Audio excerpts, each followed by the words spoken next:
Ինչ է ձեզ համար արդարությունը եւ անարդարությունը, կուզենամ ձեր տեսանկյունից ձևակերպեք։ Արդարության հետ կապված մենք ունենք հազարավոր սահմանումներ եւ իրավաբանները նույնիսկ դրա շուրջ չունեն միատեսակ մոտեցում եւ փիլիսոփաները եւ իրավաբանները արդարությունը փորձում են ճանաչել, հասկանալ, բայց դա յուրովի է ընկալվում յուրաքանչյուրի մոտ։ Իմ պատկերացմամբ արդարությունը բավարարվածության զգացումն է, երբ անձը աշխատանք է կատարում եւ ստանում է այն, ինչին ինքը արժանի է իր ընկալմամբ,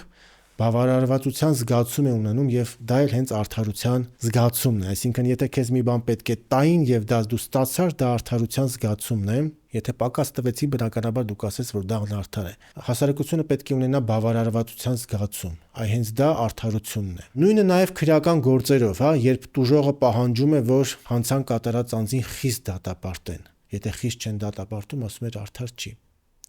Բայց այդ ամենը կարող է լինել սուբյեկտիվ։ Այո։ Դրա համար արդարությունը յուրաքանչյուրի համար տարբեր է։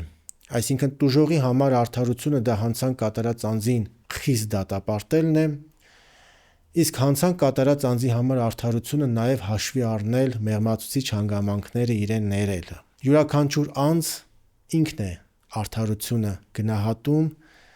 եւ ցավոք սրտի մենք համընդհանուր արդարության հասնել չենք կարող, որ բոլոր կողմերը գոհ լինեն եւ բավարարված լինեն։ Միշտ այդ մրցակցությունը պայքարը կա, արդարության փնտրտուքը միշտ կա։ Իմ ընկալմամբ յուրաքանչյուր անձ բավարարվածության զգացում ունենալով դա համարում է արդարություն։